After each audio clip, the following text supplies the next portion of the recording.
how has not only the relationship but becoming a parent, how has that called you into being? Like how do you find yourself being now that you weren't being before Frankie came on? Yeah, it's Shani called me into a certain level of presence that no one else has called me into, just in terms of the relationship. She doesn't have to do much in terms of calling me in. She might just give me a little love tap every now and then. But Frankie's brought me into a new level of presence. And there's the minute things that Frankie's doing on a daily basis, whether it's a different laugh, a different cry, a different giggle, different kind of eye contact.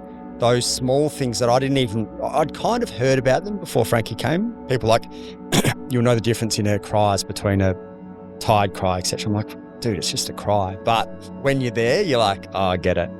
So Shani did an amazing job in the 4 years that we've been together in terms of calling me to a higher version of me, which includes deeper presence. And Frankie's just taken it to another level. So to have those two women in the house calling me forward, calling me into presence. And I don't know if you found this. I think you might have actually, because I've spoken to you briefly about it. Pete Isaia is a trauma therapist and integration coach, supporting individuals and couples to become their most empowered and courageous, authentic selves.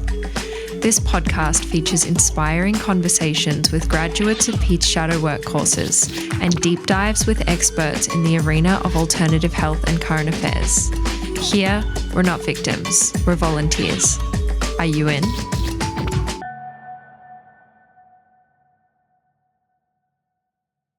So here we are, today's episode with the famous Blake Thompson. Well, famous in these circles. I'll take that. Yeah, I will take it if I was you. So what we have in common is that we both live in Byron, and we love that. We're both passionate about our coaching work. Yep. And we've both recently become new papas in the last 12 months. Yeah. Quite a personal development journey. I think all the work I did before now was just preparing me for this work. I had the same thought. I don't think I realised, I knew that I wanted to do a lot of work pre-Frankie, but I think it really landed when Frankie got here of like, oh, I did actually do it for her. You know, like I knew I was doing it for my future partner, for my future daughter, son, whoever. But it landed differently when she was finally here. I was like, yeah, it was really actually for you. Yeah.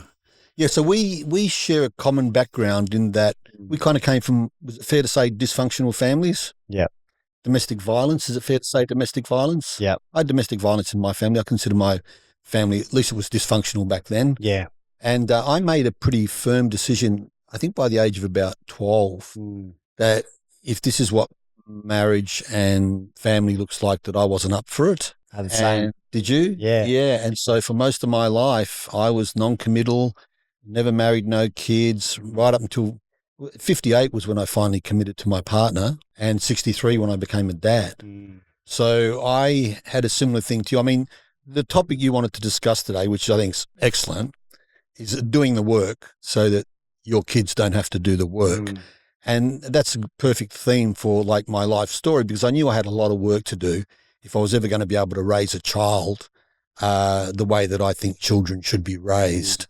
And so that's what we're going to discuss today, like doing the work so our kids don't have to do the work. So we both came from dysfunctional families with domestic violence, and we both knew that we didn't want to become parents, at least at early parts of our life. Yeah. So how did you go? When did you know that you did want to become a dad? And then when I did. Yeah. When were you first aware that you did want to become a dad? And then how did becoming a dad come about? I know how it happens. We have sex every now and then and one slip through to the keepers. I think I've always kind of known that I wanted to be a dad, but there's a whole bunch of circumstances that made me not that interested in it. Obviously misaligned partners, which you don't, I don't know how you feel, but you kind of know when you're in it, but you kind of don't when you're in other relationships. Also just feeling like the general narrative around parenting wasn't that positive. And even pre-Frankie, we still found, even though we're obviously tied in very similar circles, and around a lot of conscious parents and a lot of people that have done the work, we still found that the general narrative wasn't that positive. So Shani and I both wanted to have kids, but also there was just this tiny background noise of like parenting isn't enjoyable. And when, for the last 5 years, I've lived the best 5 years of my life, Shani's obviously played a massive part in that. There's just that little part in you that's like, oh, this is a step backwards in terms of we're living this amazing life and parenting life isn't that good. There's a whole bunch of narratives that are playing out, e.g. it's the best thing you'll do, but it's also the hardest. But I didn't see a lot of like examples of like, this is really good. This is amazing. So I'm looking at the landscape and going, well, at some stage I have to give up the best life that I've been living for the last 5 years in order to have a child. And our experience has just been completely different. It's been absolutely amazing. And it's been really cool, in particular for Shani, as the mother, speaking openly. I'd love to see her speak more openly about her experience with motherhood in the way it's positively influenced other people. It's just been amazing that, the feedback that she gets around thank you for bringing some positive light to parenting. Thanks for the insights, etc. But I think it was really the combination of moving to Byron and Shani that it really started to become a thing for me. I look at my Sydney life and my previous relationships, and God bless, the women I was with, it just never felt like it was right or possible. And even in Sydney, I was living a very dysfunctional life. And I remember in Sydney just thinking, bringing a baby into this would just 10x this dysfunction, this chaos that I was living. So over the last 5 years, 6 years, I've done a lot of work since I left Sydney to ground myself and to reorganize my life so that it is quite grounded. And that essentially was the biggest win for me in 2024. We got pregnant. And when we say we, my partner got pregnant, Shani did. I proposed to her, but the biggest win for me was how grounded our home environment was for Shani's first 6 months of her 9-month pregnancy. And we're starting to see the benefits of that in terms of how Frankie's been in the first 4 months of life. Yeah, so you mentioned a couple of times they're doing the work, and we'll get onto that later, what doing the work actually looks like. But I wanted to just pick up a couple of other points. And so there is a conversation out there, a couple of different conversations. One, there's people that believe, it's all doom and gloom, that the world's in a bad place and that it's actually selfish to bring a child into the world. I've heard those kind of conversations. Yeah, and to some extent, I hear where those people are coming from with that point of view. I think the opposite in a way. Like, I think I'm an optimist. The glass is full, not even half full, and that sure, there's always going to be difficult times, and there always has been, and that it's really an act of faith to bring a child into the world, pretty much at any time in history, and generally in war times or times when things were really bad. Like, generally the birth rate goes up. Not down. That's fascinating. I like your language, even the act of faith. I'd never thought of it through that lens, but that lands massively. Yeah, you have to believe in a positive future to bring a child. I mean, it sounds obvious, but I'd never really thought of it like that for whatever reason. It hadn't been a thought that crossed my mind, but I like that, yeah. Yeah, and then the other point was that some people think, your conversation around parenting isn't fun. There's even like an anti-family sentiment or even anti-relationship sentiment. There's a few conversations going around. I listened to a podcast or video from Joe Dispenza. Are you familiar with him? Yeah. I was quite surprised because the whole thing was about he thinks that we should remain single for our mental health. He thinks being in relationships is too stressful and that it creates mental health problems for people, and he thinks we'd all be better off being single rather than in a relationship. And then he goes on at some point to say that he's not anti-relationship, but I don't know. I wouldn't have picked him for that. I know. I was quite surprised to hear that. And so I'm like, what's he talking about? Like, how do you raise kids? How do you raise a family if everyone's single? Yeah. It just, I really don't know where he's going with that. Maybe invite him on the potty and he can explain himself. Well, I don't know his history either when it comes to relating, but I would think someone of that caliber with his skills would be able to rise above whatever his experience might be to see it through a clearer lens. And I don't know where you could possibly get to a place where you think being alone or lonely or single is better than a healthy relationship. That being the key part, healthy.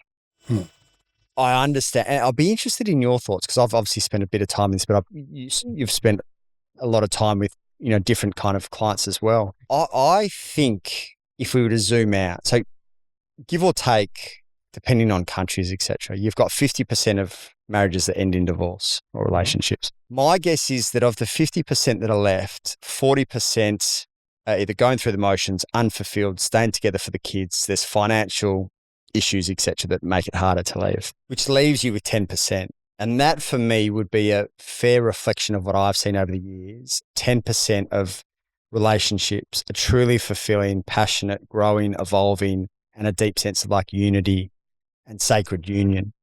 So if we take kind of Joe's thoughts, if you take away the 10%, I probably kind of understand where he's coming from, if you're left with the 90%. But I feel in a very fortunate position to see a lot of people in my world living that 10%. And I'm like, that's the greatest thing on earth. So yeah, I'm interested. Would you, if you were to kind of pull some numbers out of nowhere? Yeah, I don't know the numbers. I would have thought maybe there'd be more than 10% of people that are doing relationship and family well and raising. I'd like to think it's more than that. My point with him is that, has my relationship been a challenge to my mental health at times?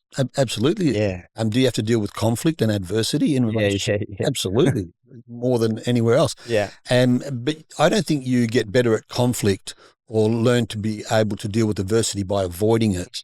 You only get better at conflict and adversity by confronting it and facing it. And I've Beck and I have been together 5 years now, and we're just getting so much better at conflict. Not having it, but it's every little conflict used to turn into something. Now, most of them, we might just have a short disagreement and we don't even need to discuss it. Yeah. Just moved on. Because not everything is a conflict. Some of it's just like living under the same roof as someone. Yeah. And so occasionally we have a more significant conflict that does require a bit of repair. Yeah. But then through doing that repair is where you learn the skills to be able to do relationship well. So I think in many ways, my mental health has improved through being in this relationship. Yeah. Mine's definitely improved. No doubt. Yeah. It's interesting you say it because I was thinking last night about AI, and it's only a matter of time, I assume, before people start having AI relationships. I think it's already started. Might have already started. But through the lens of that, and it's interesting what you said because it lines up with what I was thinking, there's going to be a whole segment or subsection of humans that don't have to develop any skills because they'll just have agreeable AI girlfriends or boyfriends or whatever, and they actually don't have to develop as a human. So that for me is scary. Scary thought. Really scary. But similar to you, like I use the term firm conversations. Shani and I have a lot of firm conversations. And in a 4-year period, there's been a number of them, but similar to you, that they generally 9 times out of 10 lead us to a new place of growth or a new place of healing. And it's very rare that they lead us to a place of disconnection. And that's the skill, that's the art, because in those moments of conflict, you could go one of two ways. You go avoidant, you say things that you regret that you can't take back, and you end up, in some kind of repair that's required, or you just lead yourself and your partner to a deeper place of understanding, unity, healing, off the back of that. And yeah, I mean, that feels like it's an art that Shani's taught me a lot about. You obviously know her really well, as probably the most heart-centered person that I've ever met. I used to come in quite blunt with my very kind of man approach, which just didn't land very well, understandably.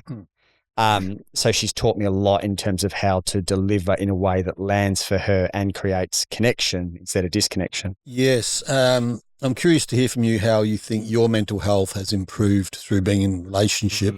One of the things that's for me in that regard is that, and I may lose a few male listeners with what I'm about to say next. When it comes to my relationship, 95% of the time, I'll defer to my partner. I think women, my partner in particular, but I think women, that's their territory. That's where women lead. They lead in the home, they lead in the relational tone, they lead in like I said, managing the home, but also raising the children. So I defer to her on those topics, and I lead where it comes to providing safety, security, protection. What makes you think you'd lose males in the kind of macho I should lead in every domain, or just deferring to my partner when it comes to relationship issues. Like I coach couples, I'm actually a relationship coach, but I've learnt more about relating in the last 5 years from my partner than what I've learnt from books or experience or whatever. And so I've learned to trust that when it comes to relational issues, to get out of my own way and let her lead. And in that way, I think my mental health has improved. And also in that way, I'm not responsible for everything. I also don't get to coach my partner. We have that agreement. Yeah, I've had to learn the hard way, that one as well. Yeah, absolutely. Yeah. And so my mental health is better because, one, I don't feel like I'm responsible for everything. Two, I've got someone who I can trust and rely on to set the relational tone, and it works. And so there's less conflict in our relationship, which means less mental health issues. That doesn't say, I don't get stressed sometimes, because I do, and I think we all do. So that kind of flies in the face, I guess, of what Joe Dispenza's saying. So I think my mental health's improved. How do you think your mental health has improved through relationship? You know Shani super well, but for those that don't, it'd be very hard to spend as much time as I do with someone who lives from a place of love and light the way that she does and not be better for it. Right. And one of the most impressive things about Shani is the deep embodiment of the feminine. And it's in her radiance, it's in her presence, it's in her joy, it's in her love, it's in her light that is more motivating than anything she could do in trying to force me to step up or show up. So through her beingness, nothing in what she does, albeit I don't want to dismiss how much she does, but it's in her beingness that just radiates this warmth into the world. And it's really impressive for me to see, because I know I could not be more polar opposite in that. I still have attachment in my doing. Like, I think there's probably a healthy level, and then there's your identity and your sense of self is wrapped up in your doing. And I can still see ways in which that is me. So she has this pure source of motivation, inspiration in her being, and I'm still fixated on my motivation, my transformation coming in my doing. So it's quite polarizing to see the influence that someone can have in just them as a being. So that's a kind of roundabout way of answering the question. But the way in which she's taught me to just love on a deeper level is like anything I've experienced before. And I'm sure you kind of feel the same with Beck. Like, I remember Genoa, my best mate, who obviously you know well, he probably asked me 3 years ago on a podcast episode, he's like, what modality do you think has healed you the most? And I was like, no modality Shani has. In just the way that she's loved me has healed in well beyond any modality, anything I've done. So the transformation that's available just through love, through being, is, I think, in a world that's fixated on the doing and the masculine, is underrated. Yeah, that comes from ontology. Ontos means being. Ontology is the study of being, and we are human beings, not human doings. And so we do get caught up in the doing. And so just Shani's way of being calls forth in you, I imagine, both ways of being and ways of doing. Yeah. So what way, how has not only the relationship but becoming a parent, how has that called you into being? Like, how do you find yourself being now that you weren't being before Frankie came along? Yeah, it's Shani called me into a certain level of presence that no one else has called me into, just in terms of the relationship. She doesn't have to do much in terms of calling me in. She might just give me a little love tap every now and then. But Frankie's brought me into a new level of presence. And there's the minute things that Frankie's doing on a daily basis, whether it's a different laugh, a different cry, a different giggle, different kind of eye contact. Those small things that I'd kind of heard about them before Frankie came. People like, you'll know the difference in her cries between a tired cry, etc. I'm like, dude, it's just a cry. But when you're there, you're like, oh, I get it. So Shani did an amazing job in the 4 years that we've been together in terms of calling me to a higher version of me, which includes deeper presence. And Frankie's just taken it to another level. So to have those two women in the house calling me forward, calling me into presence. And I don't know if you found this. I think you might have actually, because I've spoken to you briefly about it. You're obviously 8 months ahead of me, but it's felt like a weird kind of, I don't know if juxtaposition is the right word, but a weird kind of deep presence that I've, beyond anything that I've experienced before, but also at times a wandering mind because there's now more pressure on me to provide in a way that, I was providing before, but now it's really kind of next level. So I find myself in this middle ground almost on a daily basis of deep presence when I'm with the girls, but also like my mind wandering, going like, they rely on you. So it's a daily sway for me between the two. And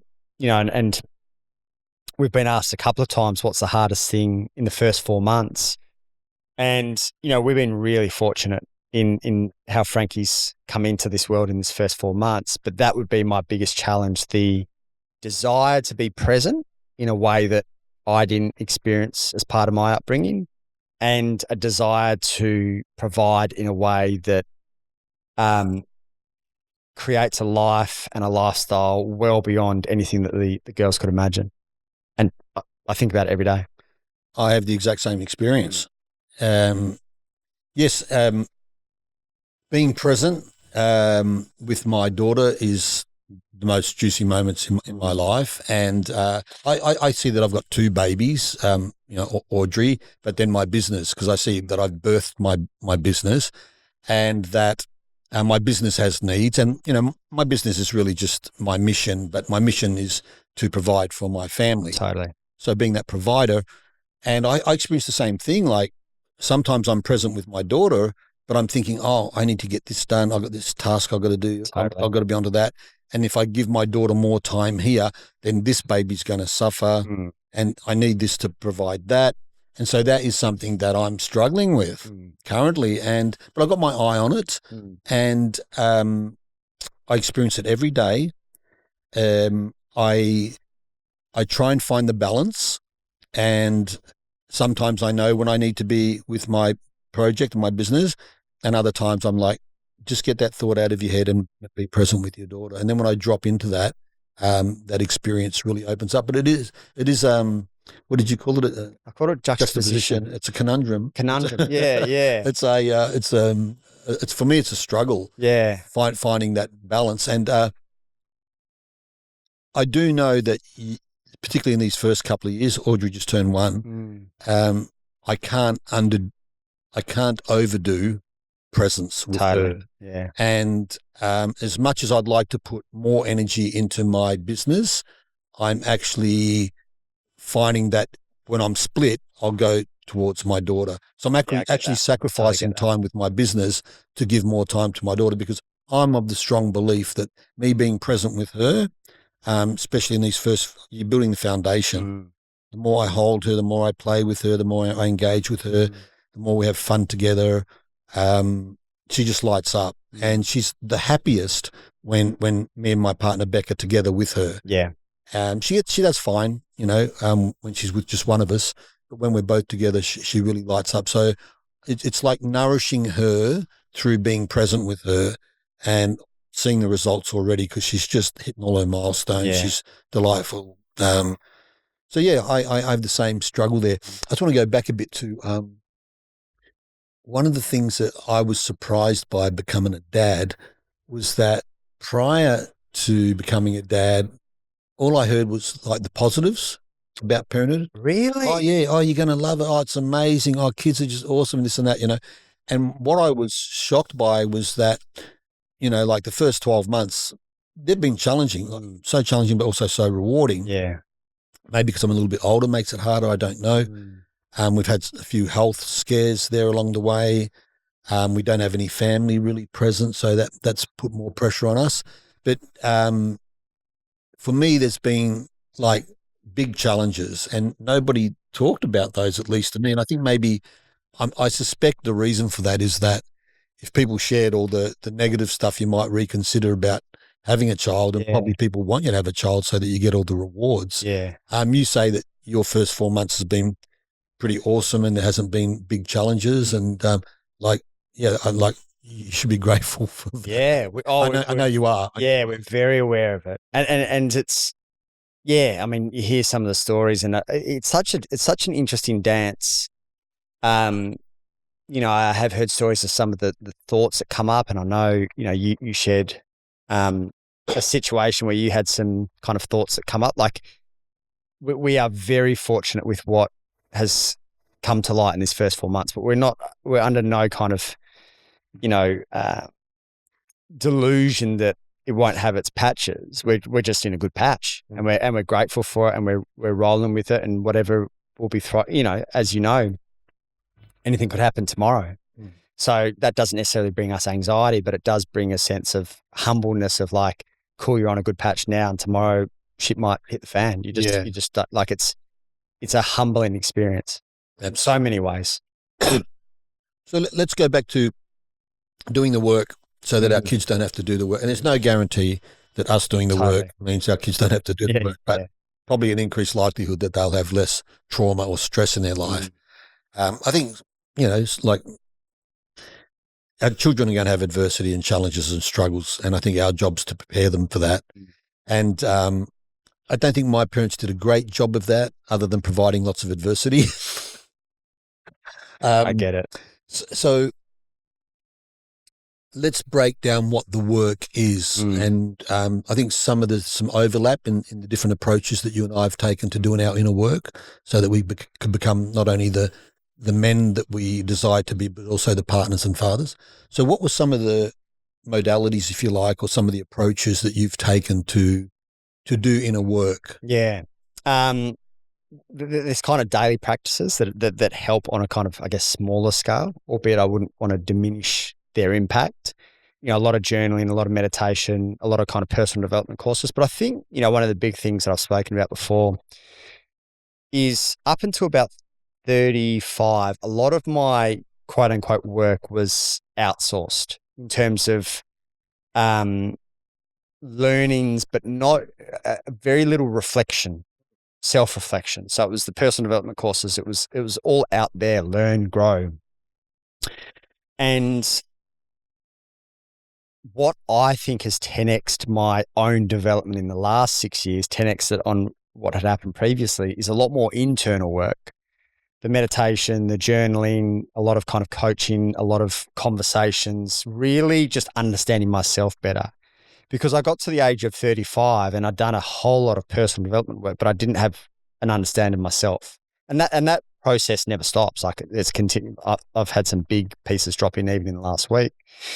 But in terms of kind of zooming out, it's everything from NLP, breath work, psychedelics has played a big role, hypnosis, kinesiology, EMDR, couple of 10-day silent meditation retreats. And all of them have played such a big role. And up until this point, probably around 250 coaching therapy sessions and 35 odd psychedelic. Shadow work, obviously, you've helped with me having a deeper understanding of shadow work. So in my eyes, the work never ends, but to have prepared myself to that level before Frankie came is something that I'm proud of. And clearly I needed to do a lot of work, and I think probably still need to do a lot of work to get myself to that place. And there's a lot of people that had smoother upbringings than us that probably wouldn't need to go to that length. But the lens that I see it through is that I owe it to Shani, who's committed to me, and I owe it to Frankie to not pass down anything to her. And as you said, no one is immune to the traumas that you will pass on to your children. We're just trying to minimize that impact. And I really struggle with the lack of, we'll give society the benefit of the doubt, and we'll say the lack of awareness that parents could have, should have to do the work, but also a portion of parents who just choose not to. They've got $50,000 to go and put on a new car, but they won't put $5,000 on their own development for the sake of the kids. It's a fight that I was prepared to fight pre-Frankie, and it's only got stronger since Frankie's came into the planet. The responsibility that every single parent has to do the work so that they don't pass it down to their kids. That'd be an ideal world, wouldn't it, if everyone did their own work before they decide to become parents? There's that conversation, you need a license to drive a car, but anyone can have a parent. I've thought about this a lot. How do we change that? Yeah. That's a cultural thing more than a political or legal thing. How do we change the culture?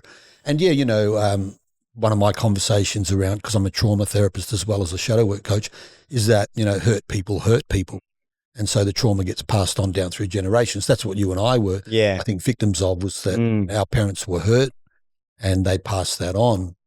And so we knew that we didn't want to pass the hurt on, and that's why we've done some of that work. In the work that you've done, what were some of the behavior patterns or habits or mindsets that you identified that needed to change, or what things about you weren't working that you were able to? Well, I mean, the first one is really like a lack of awareness. I'd start there. When I left Sydney, I'd done a lot of personal development, but I hadn't looked at myself as a person. And, one of the things that has served the relationship really well with Shani and I is a deep level of awareness, which then provides a deep level of ownership of our patterns, of our behaviors. Whereas previous relationships, I just repeat the same cycle time and time again.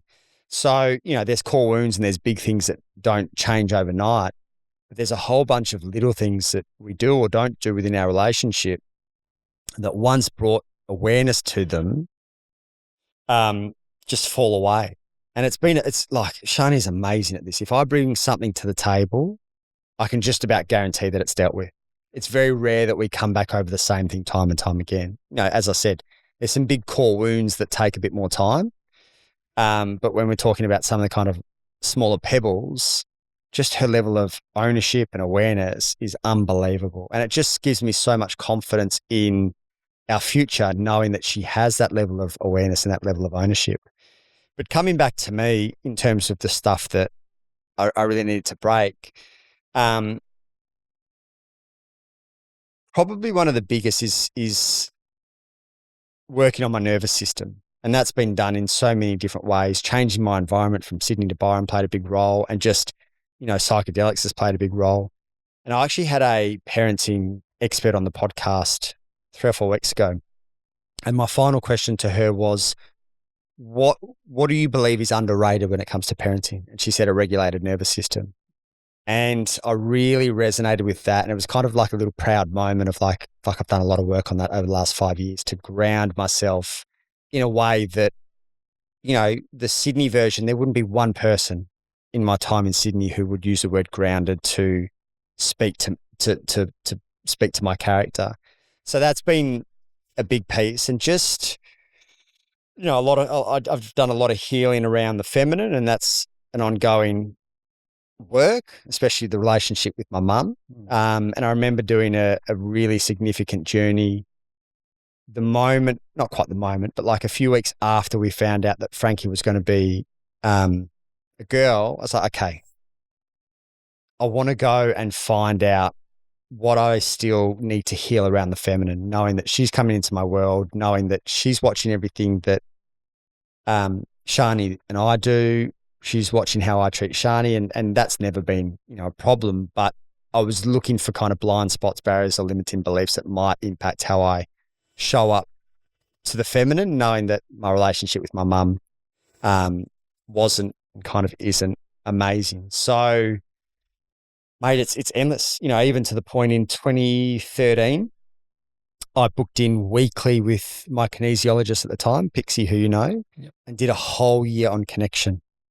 Every single week for a whole year on connection. And to some people, connection might be like, well, mate, just be nice or be kind or whatever. But I had so much just baggage around connection, that became a really important piece as well. And, I think sometimes part of the challenge is you can't see the results straight away. Sometimes you can, sometimes you can't. But I remember working on connection for all of 2023, and it was really kind of halfway through 2024 where I was like, oh my God, all my connections feel rock solid. And as someone who previously just had people come and go, and there was always like messiness with friendships, it just doesn't play much of a role anymore. And that's a real trust in the work, trust in evolving, because some people go an extended period of time of real deep work, but they won't see an automatic return on their investment.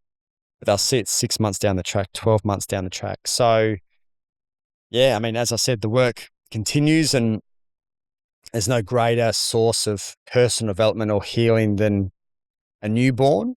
And at this stage, Frankie hasn't necessarily brought a huge amount to light for me in terms of challenges. There's definitely been a few walks that we've gone on where she was squealing so loud, I reckon Gold Coast could hear her. And that really tested my nervous system of, could I hold that?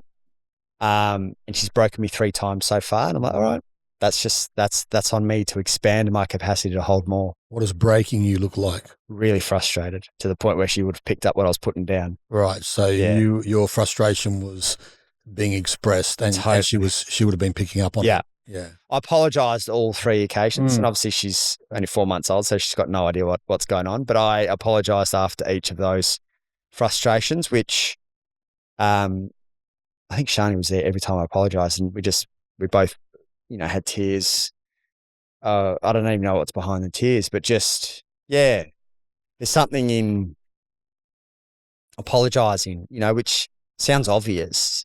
But I don't know about your upbringing. I don't remember, with all of this dysfunction that happened in my house, I don't remember many apologies for their behaviour. I was never apologised to for behaviour. Yeah. You know what I wanted to ask you today, and even potentially workshop it? There's a couple of thoughts that I've been sitting with. One is people's protection of their parents in a way that almost gaslights them. And, you might say, oh, how was your upbringing? And they know that it wasn't great. And I dance between, it feels like they're often protecting the family unit, protecting the image and identity of their parents, but also potentially not wanting to go into quote unquote victim.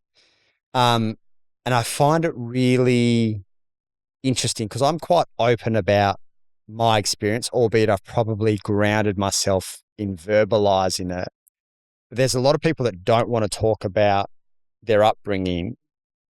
And I'm finding myself in 2 minds as to what is the healthy expression of that as part of your healing and what is just keeping it to yourself. Do you understand that question? I think so. Yeah. I think what they're really protecting, in my opinion, I think they're protecting themselves. Like if you inquire into a person like, what was your upbringing like? And they go, oh, yeah, it was fine. And quite often it's not. And if you know how to dig a little deeper, suddenly, all of a sudden, you're very aware that it wasn't.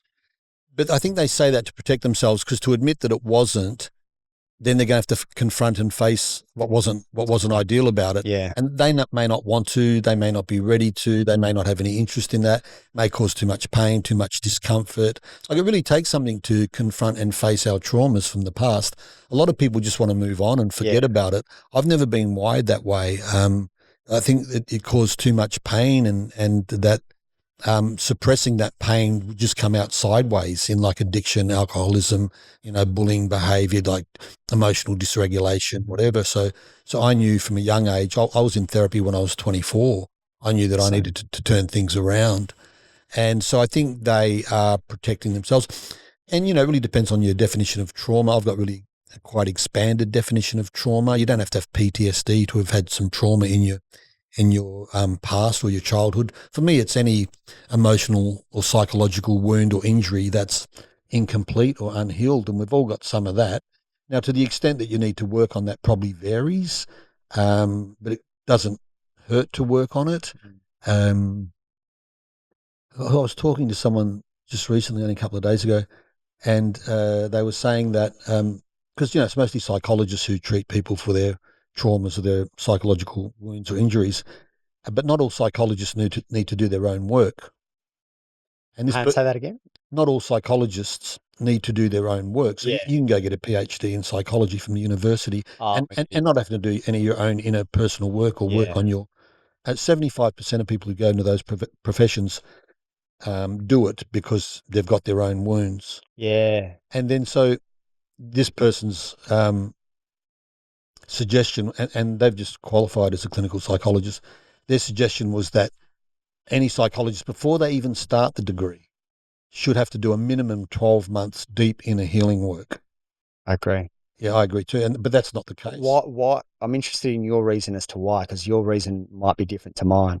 Why do you think A couple of reasons. So my friend, one of the things he said was that they found that during their course, people started dropping out because they were confronted by all the work they hadn't done. And then they were having to hold space for people who have like really serious trauma, and they're not able to do it just with like textbook knowledge. That's my reason. Yeah, so that's one reason, and so I guess it's related to that. Is that you can only take a person as far as you've been. Exactly. That's why when I'm coaching, I don't do business coaching. Yeah. Because my business is still not to scale, so I can't coach people on where I haven't been, and I think that's true for psychologists and therapists.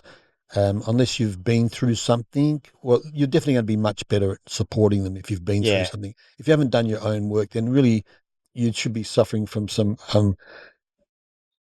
valid imposter syndrome. Yeah.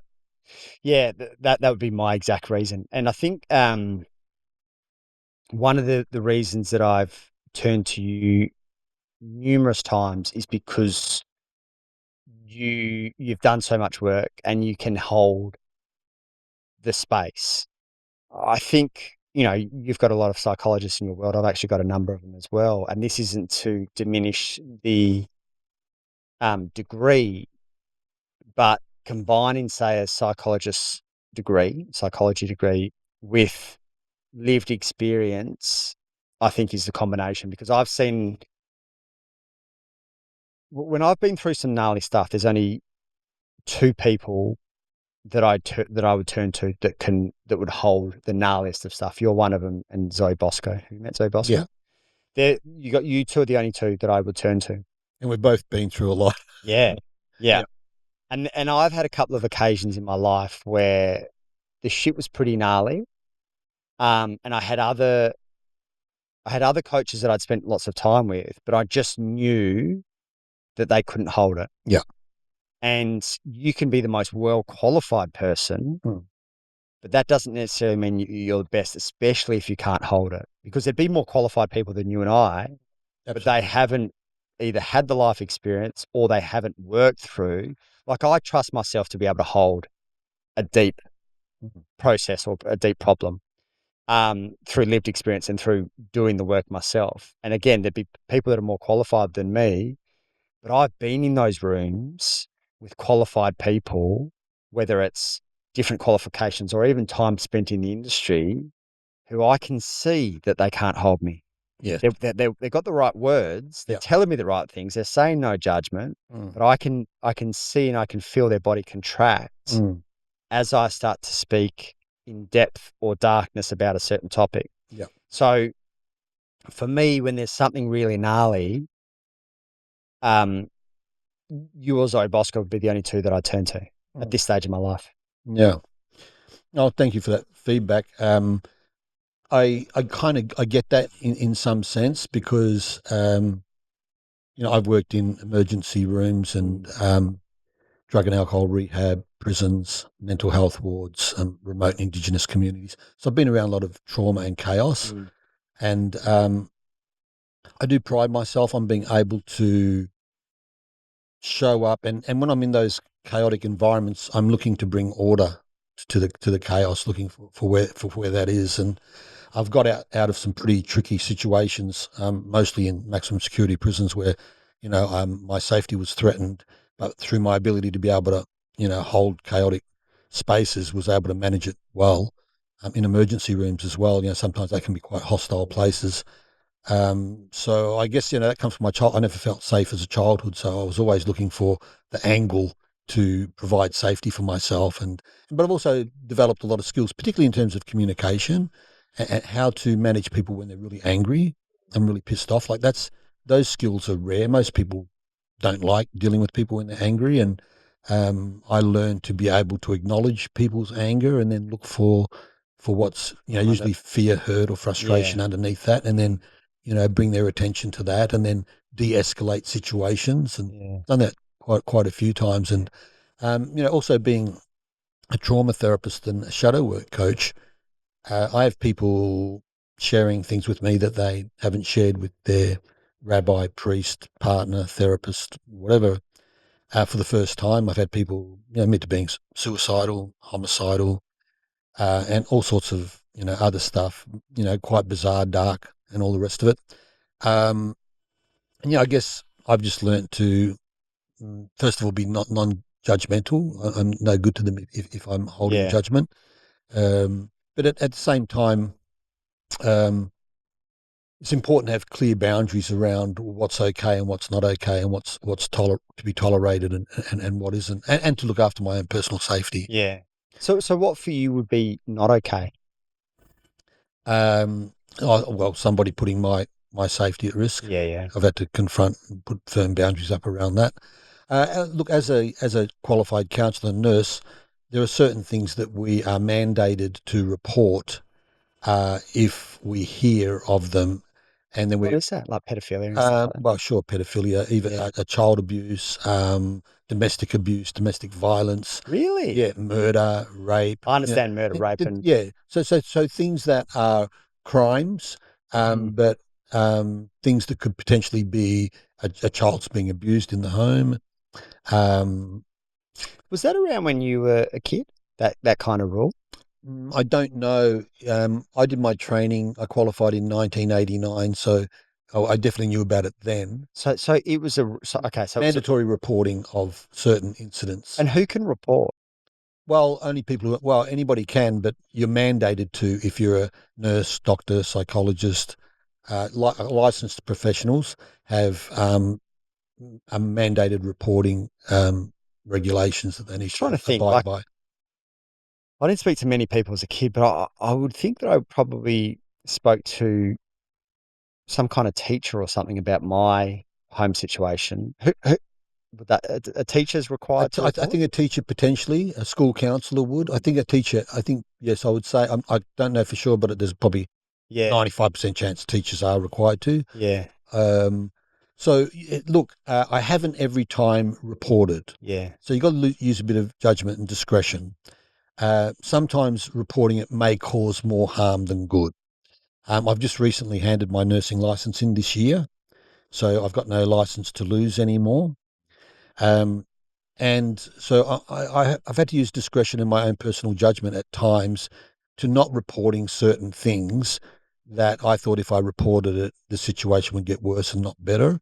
And through not reporting it, I was able to see that person through a difficult time and have them commit to changing their behaviour. Had they not committed to changing their behaviour, then I would have let them know that I would feel the pressure to either of them self-report or that I would report them. So this exact thought is something that I've been sitting with the last couple of weeks, and this was the other thing that I wanted to workshop with you. And that is what is equal parts profound and also passive in they're doing the best that they can with the resources that they've got. I've been sitting with that with it for the last couple of weeks because I understand how profound it is and how true it is.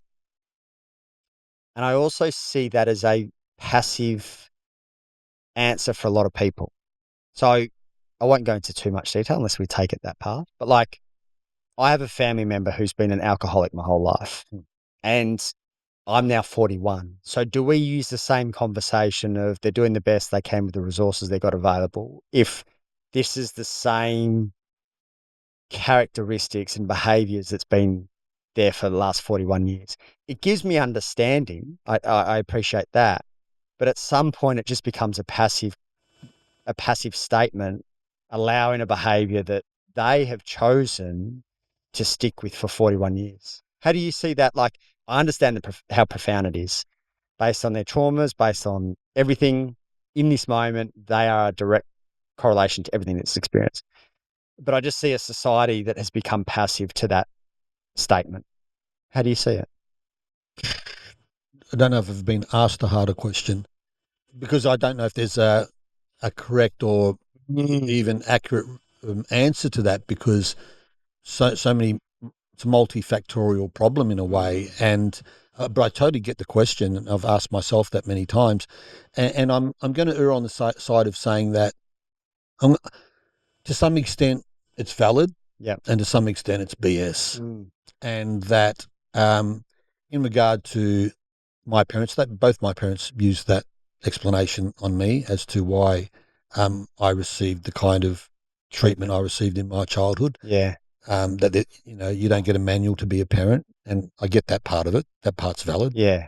But that they were doing the best they can. If that's the best, I'd hate to see the worst. Okay. So while I accepted it at the time, it's a good explanation, but poor excuse. So, and it's not about the generation or the time, because there would have been other people at that time that were raising their kids very well. So it's not like a generational thing. I think my parents were just passing down what they got. And so what would their complaints be about their parents? And I think it's a naive or low resolution thinking response. We're on the same page then. But it gets at you so much. I haven't heard anyone question it until I've been sitting with it. I'm like, this doesn't feel right for me. And there's not enough people questioning that. It's this, it feels like this passive spiritual bypass almost. And I do totally understand it. And where do you draw the line with like accountability, progress? And I don't know how you feel. My empathy runs out, and maybe I could work on it, but my empathy runs out when I see someone choosing not to change. I have a lot of empathy, no matter how bad you've been, whatever bad might be, if I see intent to change. If I see a behavior or an addiction or whatever, and I see no intent to change, my empathy just starts to run pretty dry. It's rare for me to see someone doing the best they can. Yes, we've got the same thought. Probably 5% of people come across are actually really doing the best they can with what they have. I'm so glad someone else has said that, because I've never heard anyone else say it. Everyone's just walking around, they're doing the best they can, which is such a passive statement. Well, so my, this is not to pass judgment on my parents, but they both had problems with alcohol, and they were both heavy-handed in terms of disciplining their children. And I don't drink, and I'm certainly never going to lay a hand on my child. I can say that with absolute certainty. Maybe some people might say, well, you never know, but I'm pretty confident that I won't do that.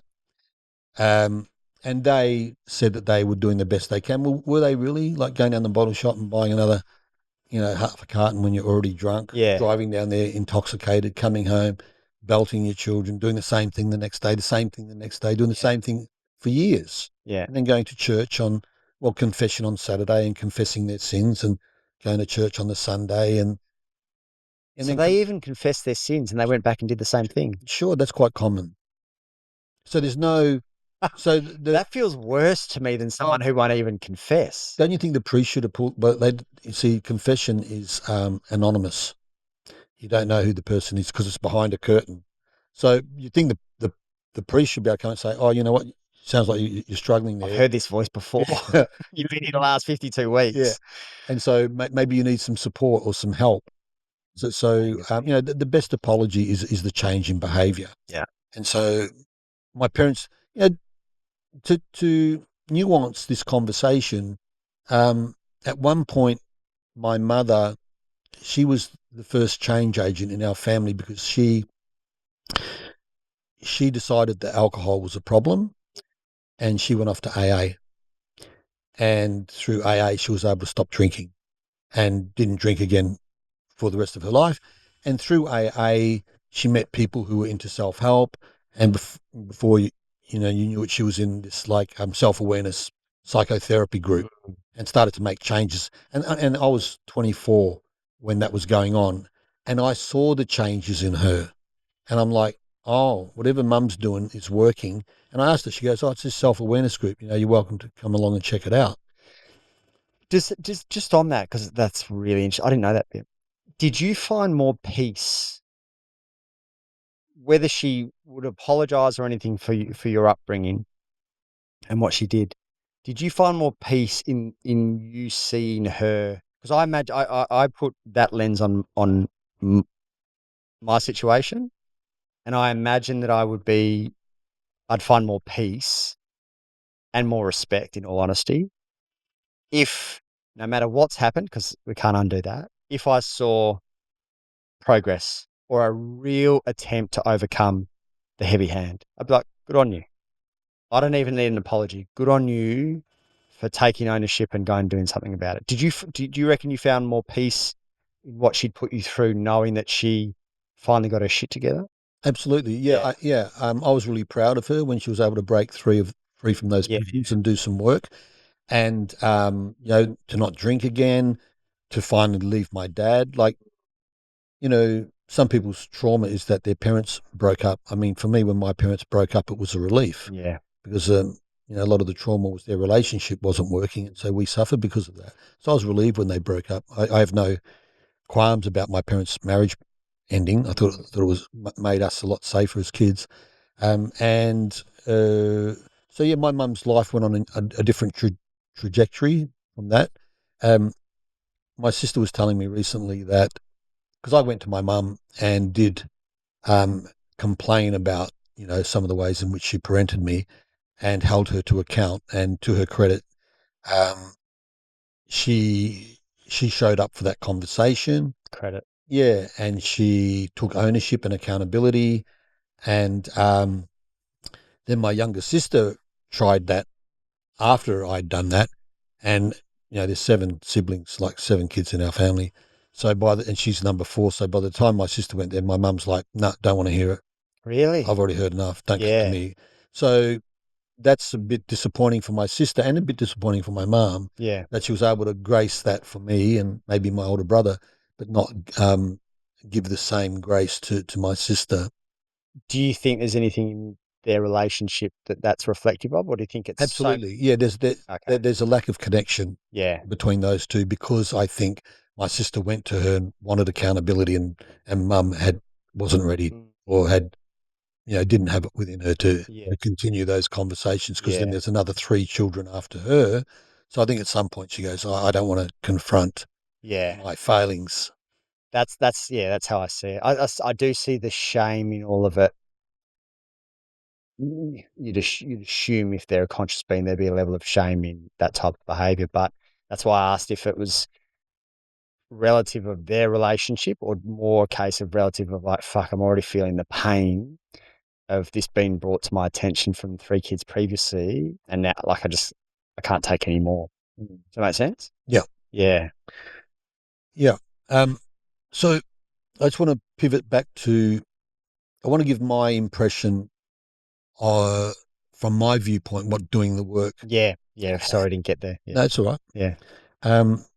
What doing the work has looked like for me. And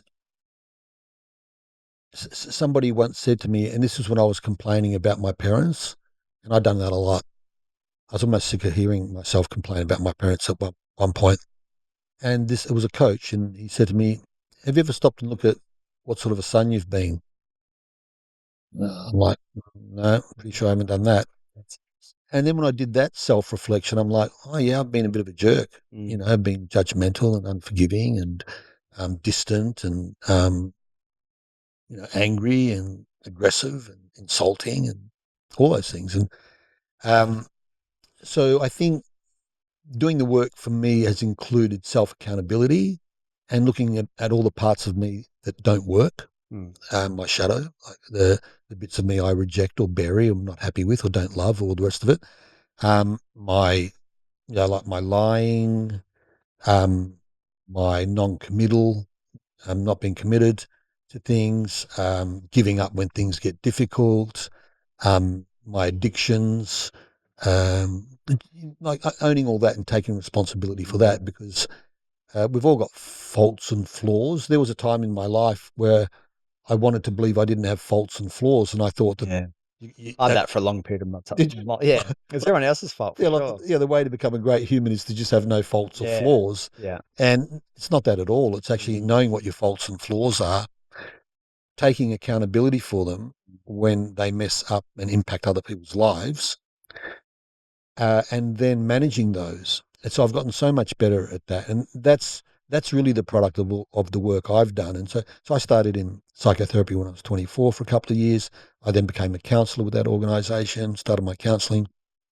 Was in California for a while, did some primal therapy over there, did lots of yoga, meditation, sat in ashram in India for a while. And then I did coaching work, personal development stuff, over 200 plant medicine journeys. And then the real one for me that really changed me like 180 degrees, was the biggest transformation, was confronting my shadow. Like, what are the bits about me that I'm avoiding looking at and taking responsibility for? Looking at the jerk in me, the saboteur in me, the people pleaser, the liar, the controlling one, the manipulative one, the selfish one. I couldn't see all those parts before they were blind spots. But they would show up in my life, but I just wouldn't see it, and so therefore wouldn't be accountable for it. So I think that I think the shadow work has got me in a place where I now can confidently say that I'm in command of my life and my behavior and my patterns and my habits. And 100% of the time, no. Am I still blindsided by some things? Yes. But big turnarounds. So that's what I wish my parents had done, is their shadow work. And to some extent, I'd say they haven't looked at those parts. My mum cleaned her life up. My dad has remorse about how he parented us. And I think his way of doing shadow work is probably through going to church on every Sunday. He's quite a devoted Catholic. And so in his own way, he's confronting his shadows. But in a religious context, like, God and the devil, and the way he's tempted, and he does talk about these things. He's like the way he's been tempted in his life and temptations and how he's succumbed to that. So I think a combination of self-reflection, nervous system regulation, trauma work. So I've also done a fair bit of trauma therapy. So I've been lucky to find a therapist to do MDMA therapy for PTSD. So I've had PTSD. I had complex PTSD from my childhood, which wasn't picked up by my clinical psychologist. What does that look like? What, complex PTSD? Yeah.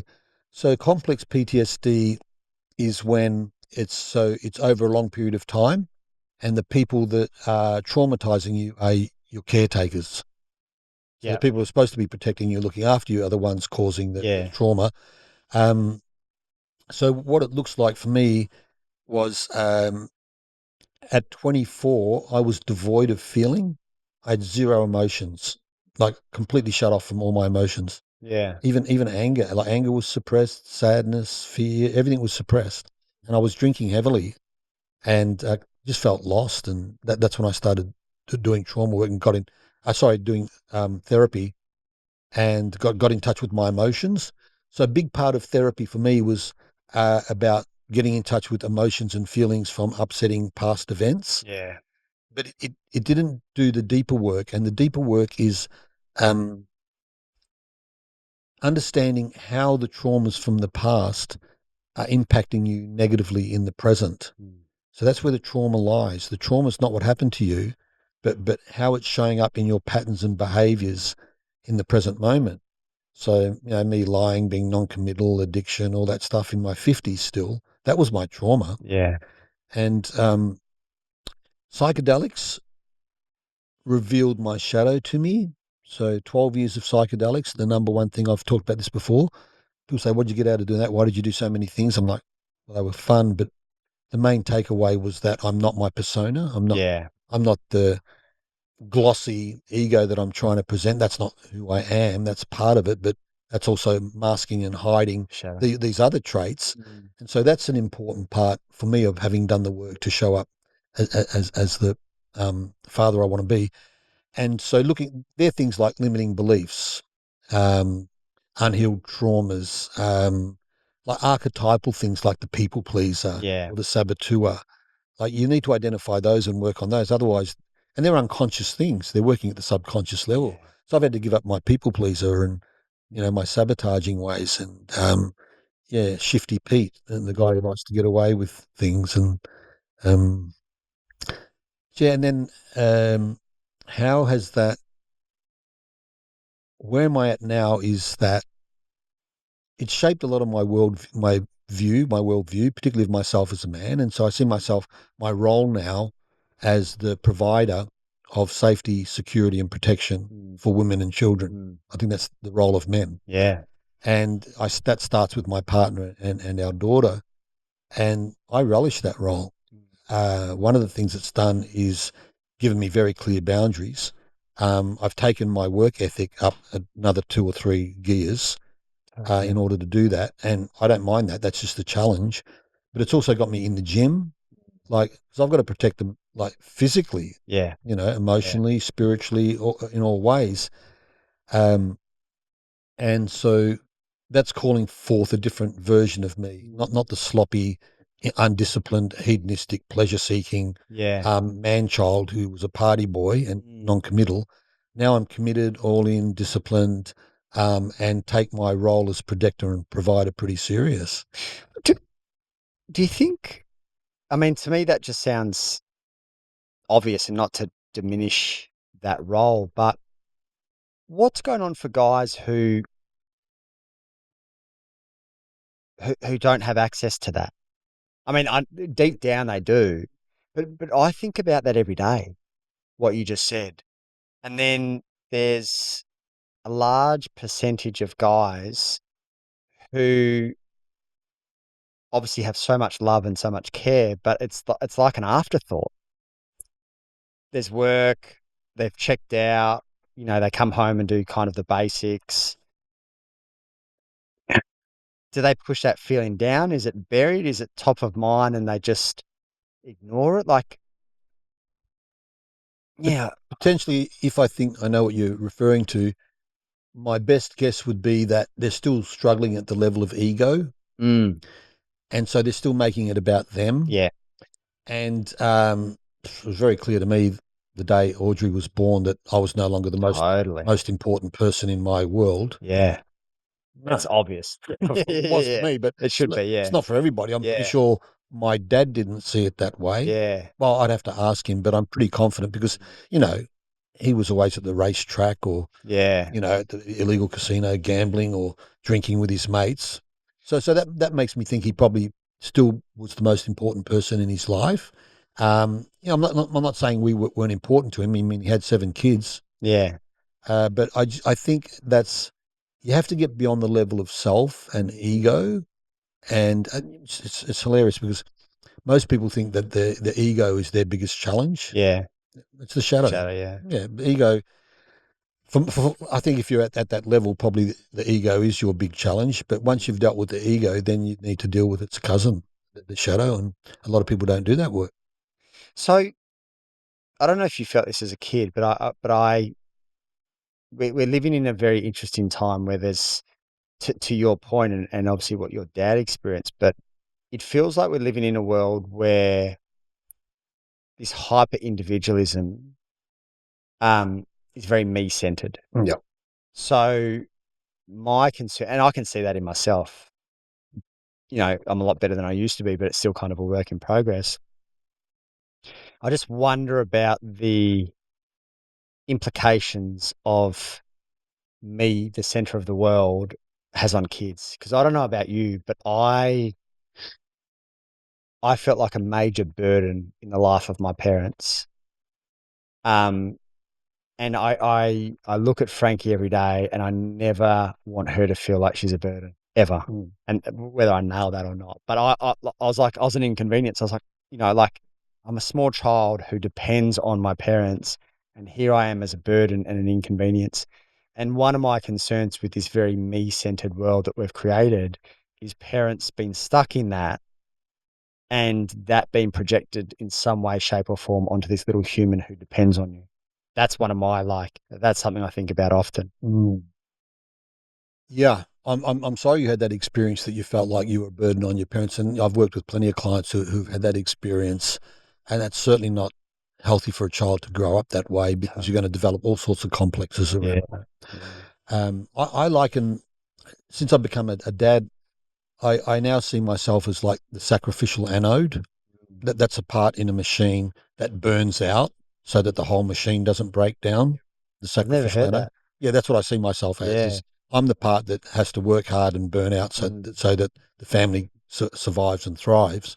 Having said that, it's quite a nuanced conversation, because what I've also realised is that in order to do that, strangely enough, I've got to put myself first, which is a real kind of it's like that's just a paradox.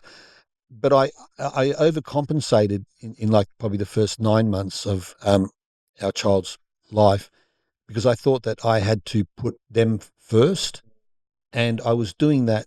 I was overdoing that, and by overdoing that, I was burning out and getting stressed and anxious and unhappy, and then that's when I recognized that I'm no good to my family if I'm stressed, burnt out, and unhappy, and that the reason I was feeling that way was I was overdoing that. So I've learnt to take care of myself, and what my family really needs is a healthy, happy papa and partner. Yeah. So it's up to me to put myself at least equal first.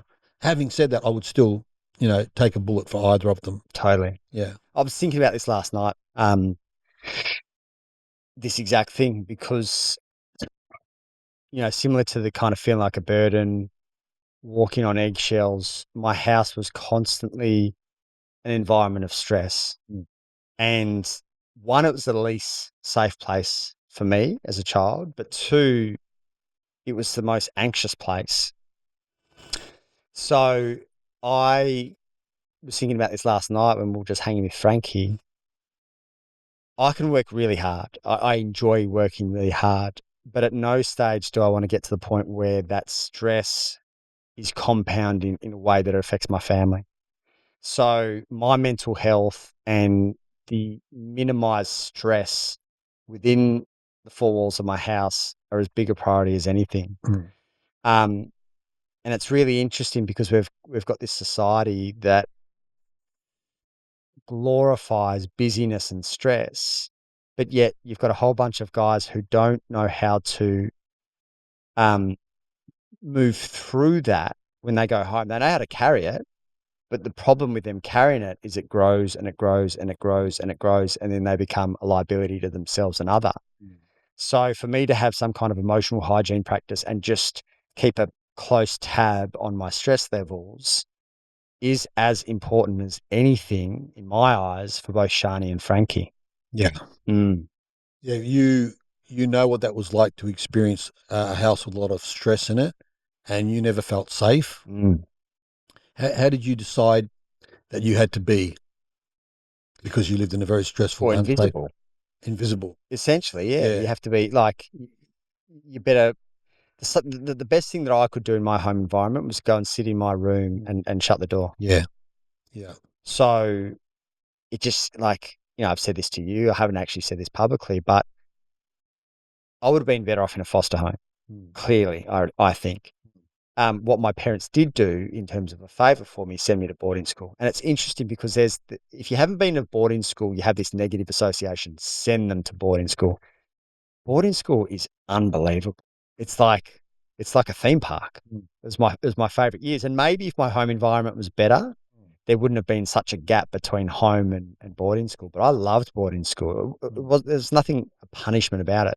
The biggest punishment that I could have received and did receive was spending time at home. Yeah, I totally get that. when the home environment is so toxic and scary and stressful, there are better options. I worked at the Brisbane Youth Detention Centre, so that's like a prison for kids, 10 years old to 17 years of age. And I remember asking some of the youth workers there, what percentage of kids in here actually like being here? And they all said 100% of them. Yeah, it's wild. They want to be there because their home life is so chaotic. They're not being cared for. They're not being fed. They're not being clothed. They're not getting a good night's sleep. And so they will deliberately